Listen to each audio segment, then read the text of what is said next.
Eu acredito muito que a gente vai conseguir sancionar o Alexandre de Moraes, essa sanção já deveria ter saído. Em 2 oportunidades, a sanção dele já teve data marcada para sair. Tá aí, né? A história mais uma vez se mostrando que quando um ditador abocanha uma parcela da sua liberdade, ele nunca entrega ela de volta. Então a sanção do Moraes é necessária para a gente resgatar essa normalidade institucional que o Brasil perdeu. Sejam bem-vindos, o meu nome é Bruno, deixe o seu like e inscreva-se no canal.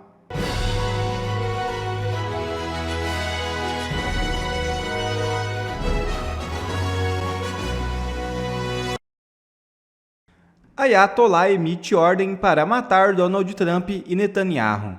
Declarações foram dadas no último sábado. É isso mesmo. No último sábado, o Ayatollah Nezer Makarem Shirazi emitiu uma fátua e declarou o presidente dos Estados Unidos, Donald Trump, e o primeiro-ministro de Israel, Benjamin Netanyahu, culpados de crime religioso por ameaça ao chefe do regime islâmico iraniano, Ayatollah Ali Khamenei. De acordo com Shirazi, Trump e Netanyahu se enquadram como Mohareb, inimigo de Deus. Na jurisprudência xiita, a acusação pode resultar em pena de morte. As declarações do Ayatollah surgiram porque recentemente o presidente americano disse ter poupado Khamenei de uma morte feia. A fatua também é resultado de uma fala do ministro da Defesa israelense, Israel Katz, que prometeu que Khamenei pagará por seus crimes. As informações são do site O Antagonista. E deputado dos Estados Unidos repercute ato na Avenida Paulista e cobra Marco Rubio. Hora de se posicionar. Em publicação no X, Rick McCormick compartilhou imagens de cartazes em inglês que solicitam sanções contra o ministro Alexandre de Moraes.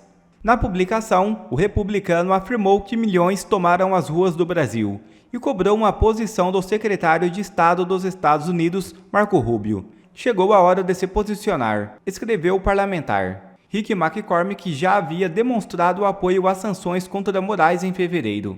O post desta segunda-feira foi celebrado por Eduardo Bolsonaro, que agradeceu aos participantes da manifestação que levaram os cartazes e divulgaram as imagens nas redes sociais.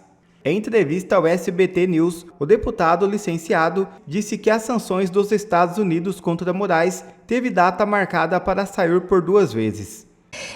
O judiciário no Brasil tem mirado lideranças conservadoras de uma forma não correta. Sob a sua perspectiva, o que não está correto nas decisões do judiciário brasileiro? O Alexandre de Moraes ele tem destoado e tem cometido flagrantes ilegalidades e inconstitucionalidades.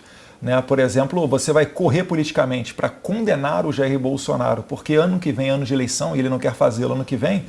Isso é uma afronta, né, a qualquer tipo de procedimento padrão de devido processo legal. Quando você processa pessoas comuns que não têm foro privilegiado na Suprema Corte, isso também é uma outra violação. Esse é o alvo do Alexandre de Moraes. Porque se Bolsonaro cair, vai cair toda a direita. Haverá uma disputa por uma nova liderança. E isso daí vai abrir espaço para uma terceira via. A Procuradoria-Geral da República, a acusação afirma que com esses discursos aqui no exterior, aqui nos Estados Unidos, o senhor estaria, é o que diz a acusação, interferindo no processo, no andamento de um outro processo que investiga o que aconteceu no dia 8 de janeiro de 2023.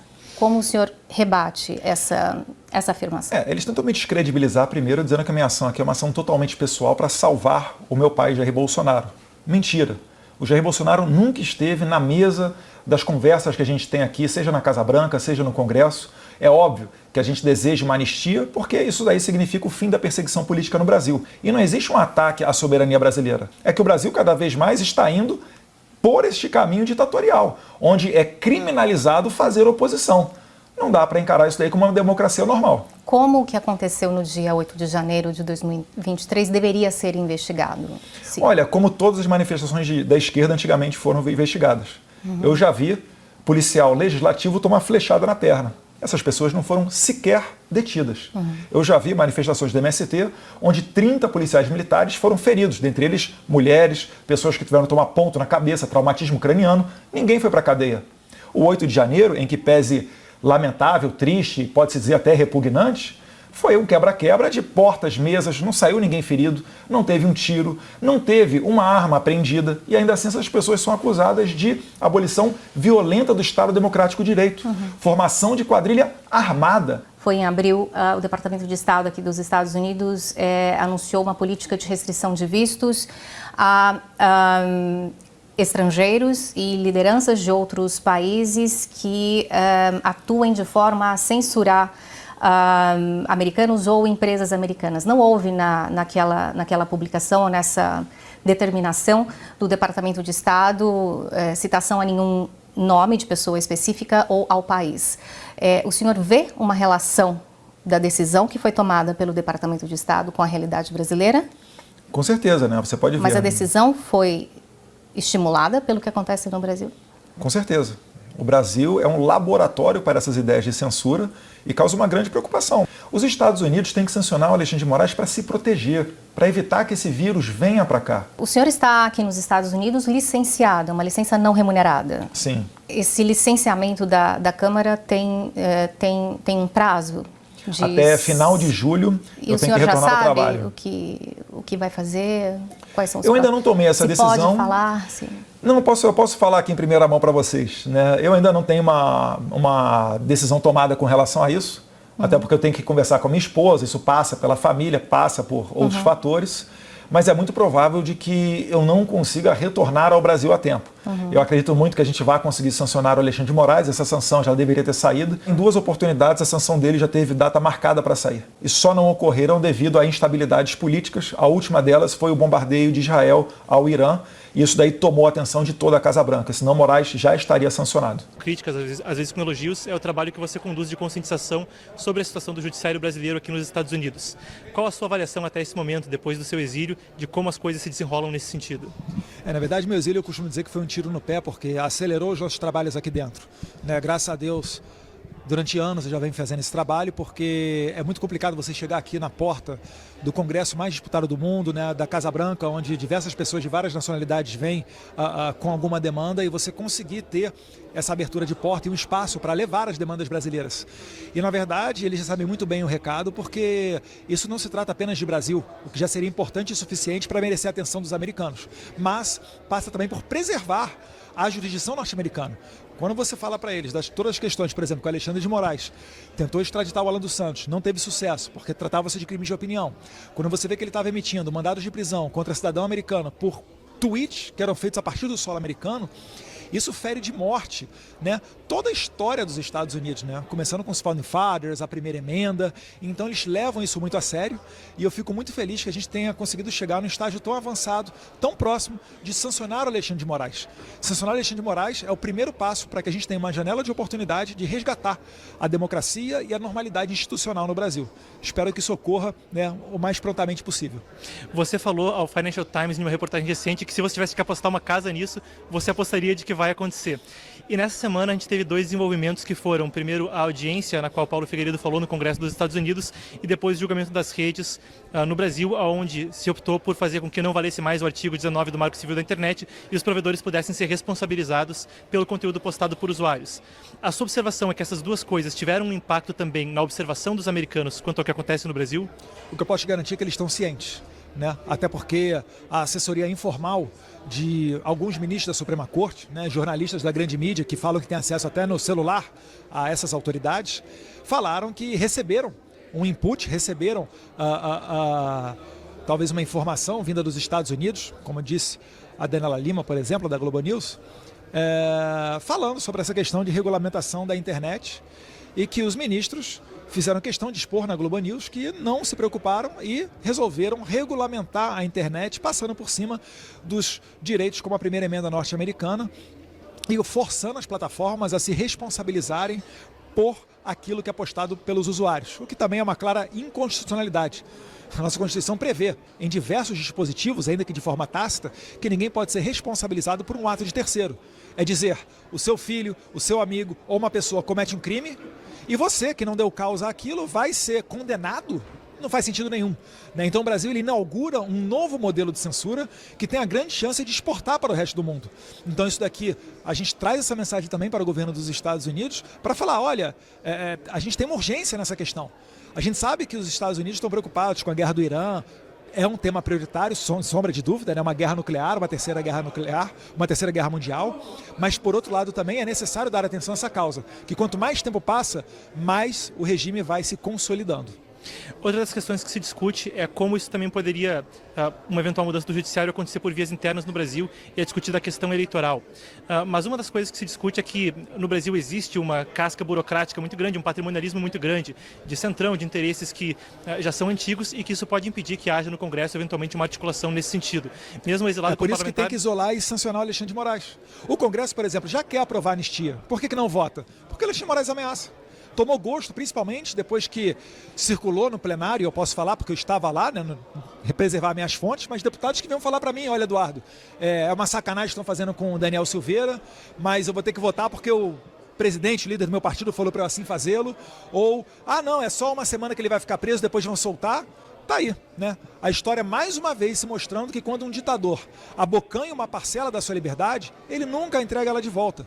Então a sanção do Moraes é necessária para a gente resgatar essa normalidade institucional que o Brasil perdeu, né? Porque o problema não é a instituição do STF em si, não é isso, mas sim que eles se atenham ao seu trabalho de julgar as causas que chegam até ele, e não serem os revisores do parlamento. Mais uma vez, a gente está vendo na grande imprensa de novo circular matérias dizendo o governo não tem outra opção, foi derrotado na questão do IOF no Congresso, vai ter que levar isso tudo para o STF. Por que vai ter que levar para o STF? O Congresso já não deu uma última palavra com relação a esse tema, utilizando a Constituição? Enfim, é sobre tudo isso daí que a gente está falando. E muitas vezes, alguns colocam seu nome como uma opção para 2026 e, claro, não é uma decisão do ex-presidente quanto a quem ele vai apoiar na eleição que vem adiante em 2026. Mas você estaria à disposição para disputar? O que você pensa sobre esse assunto e sobre a possibilidade de disputar eleições? É uma baita dor de cabeça, eu estaria disposto a disputar se meu pai passasse para mim como missão. Fiquei muito feliz que no Paraná Pesquisa, a última, em que pese eu ser muito cético em relação às pesquisas, mas no Paraná Pesquisa fiquei feliz do meu nome ter saído empatado com o Lula na margem de erro. E agora, mais recentemente, numa outra pesquisa da Futura, eu estou até fora da margem de erro à frente do Lula.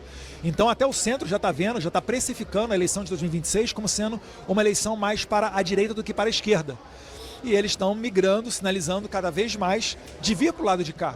E para nós é interessante, eu estou de braços abertos. Por exemplo, para utilizar esse bom momento e votar a favor de uma anistia.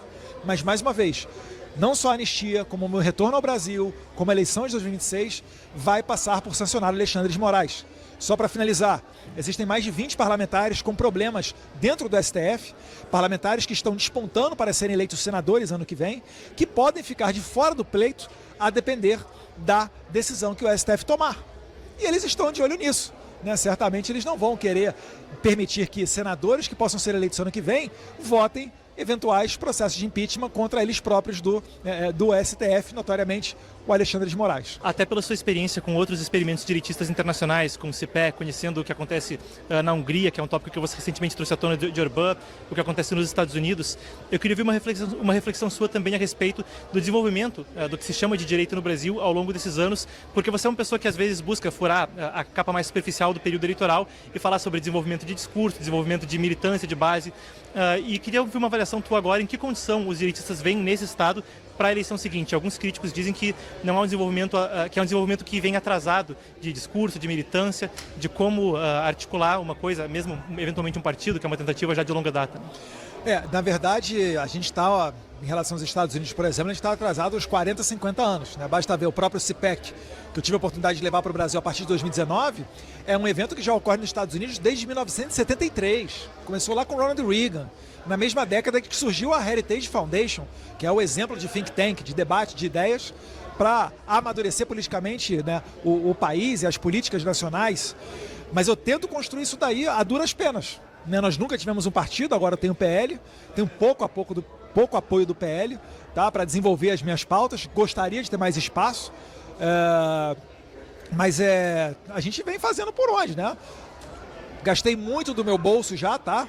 Estava outro dia falando com a minha esposa, falou, pode botar aí facilmente de R$500 mil a R$1 milhão do bolso nessas viagens internacionais inteiras, para aprender com o Vitor Orbán, para chegar aqui e falar com o Matt Schlapp e a Mercedes Schlapp e levar o CPEC para o Brasil, para conseguir transitar aqui a ponto de chegar e abrir porta dentro da Casa Branca, ser recebido por congressistas. Então existe um efetivo trabalho que foi feito e existe um fruto disso tudo, né? Não é à toa que eu estou aqui e sou convidado para esses eventos, né? Então a gente fica feliz, por um lado, de estar vendo esses resultados, mas por outro, dá para fazer muito mais. Qual é o próximo passo?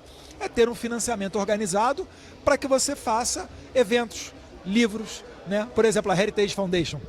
Um militar que vai combater no Afeganistão, em qualquer outro local, ele retorna para os Estados Unidos, se ele se aposentar, se ele tiver alguma impossibilidade por ter amputado algum membro, né, de seguir trabalhando no Exército, essa pessoa é chamada para produzir papel e conhecimento, por exemplo, o Plano de Defesa Nacional, dentro da Heritage Foundation. Esses documentos depois alimentam todos os políticos, todos os prefeitos do país. Então aqui, quando uma pessoa é eleita prefeita, ela já chega ali e já tem algo organizado para, olha, na área da educação você vai fazer essa missão, na área da saúde é assim, no saneamento básico é tal, na parte de agenda ambiental o seu posicionamento vai ser assim. No Brasil isso é desorganizado. Por vezes até no nível do Congresso um deputado vai votar uma matéria que ele não tem opinião formada sobre aquilo. Muitas das vezes ele tem que olhar no painel a sua orientação do líder e ir lá e votar. Então a gente tem que dar esse passo para fazer um movimento sólido. A gente já passou da fase de saber o que a gente não quer. A gente já sabe que a gente não quer o PT, a gente já sabe que é ruim o comunismo. Agora a gente tem que ter a pauta propositiva. Energia, infraestrutura, saneamento básico, educação. Essa eu acho que é a parte principal que a gente tem que tratar agora. Mas isso é uma coisa possível de se fazer no Brasil, onde o loteamento de cargos e articulação é uma coisa tão importante em termos de conciliar? É complicado, né? Reduz muito o seu potencial de ação. É o que eu estou falando, né? O PL recebe, em média, R$18 milhões por mês. Faz alguns trabalhos com alguns deputados, algumas pessoas, mas eu acho que é ainda aquém daquilo que seria possível. Porque ainda há uma mentalidade de se enxergar o investimento nessa área apenas no período eleitoral, ignorando toda a parte cultural. Eu quero fazer o que eles fazem aqui, eu quero fazer a formação de quadros para sair candidato. Eu quero botar a pessoa para estudar e saber por onde é que passou o socialismo, por que deu errado, qual a teoria econômica que você adota. Eu quero saber isso, porque isso vai preparar esse cara para quando ele chegar no Congresso, defender propriamente as suas agendas, saber com clareza onde é que ele quer chegar, jogar o jogo dentro do parlamento, saber que no tempo eleitoral é outro jogo que é jogado, e assim você conseguir fazer uma disputa muito mais igual com a esquerda, como é aqui nos Estados Unidos, que tem think tank. Pô, Heritage Foundation são mais de $100 milhões por ano o financiamento deles. A maior parte disso vem de doações pequenas, né, da tiazinha do Zap lá de Iowa, do meio da fazenda. A gente consegue ver aqui um partido republicano, que bem ou mal é um partido organizado. Você tem aqui o maior encontro de conservadores do mundo, o CPEC. É isso que eu quero fazer no Brasil, não pensar apenas na próxima eleição. E falando na próxima eleição, para a gente encerrar com uma nota a respeito, mas a expectativa é que o anúncio de um eventual apoiado pelo ex-presidente Jair Bolsonaro fique para o último instante, ou existe alguma projeção da parte da família de vocês? Eu creio que essa decisão é clara, se passa pelo presidente Jair Bolsonaro. Eu, por óbvio, não falo em nome dele, mas eu vejo que enquanto tiver a possibilidade dele sair candidato, não faz sentido ele apoiar outra pessoa, né? Porque o sucesso eleitoral de uma candidatura presidencial não vai ser definido, o Bolsonaro tem que apoiar agora, a pessoa vai ter vitória, se apoiar em setembro, outubro, novembro, dezembro, até ano que vem, essa pessoa vai ter insucesso. Não vejo dessa maneira. Bolsonaro pode apoiar até ano que vem, que o apoio dele seguirá determinante e seguirá sendo, né, o decisivo para a eleição. Então, eu acho que tudo a seu tempo, né? E eu creio ainda que com a sanção do Alexandre de Moraes, nós possamos ter uma real possibilidade de que ele volte a ser o presidente do Brasil. Porque ele Jair Bolsonaro já é o presidente do Brasil. A gente só tem que ver a questão se ele poderá concorrer ou não. Se ele vai conseguir vencer esses obstáculos ilegais postos pelo Alexandre de Moraes, ou se o Brasil vai sucumbir e consolidar um regime parecido com o regime da China ou até mesmo da Venezuela.